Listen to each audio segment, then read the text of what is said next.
Assalamu alaikum wa rahmatullahi wa barakatuh, and welcome to this short tutorial on how to access IXL for students.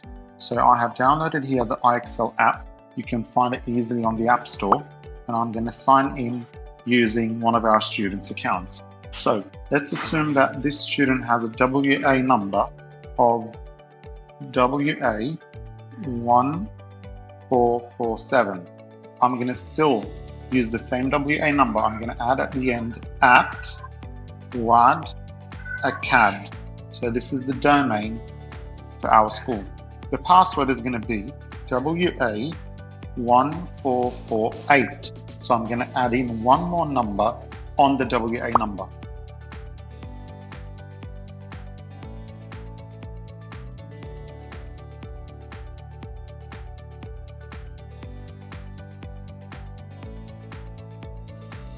So, as you can see here, these are all the skills which I can practice for. Because this student has been registered in Year 3, he has access automatically to all the skills in Year 3. This is for maths. They can also access English. So let's have a look at a specific example. So the first skill here.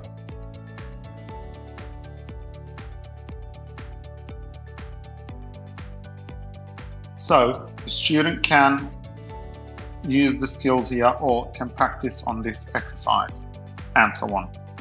Also, the student will get recommendations for exercises which they can do after they have completed certain exercises. So each student will get personalized recommendations based on their performance, and they will be getting awards again based on how well they perform in their tasks. I hope this has been very easy and simple for you.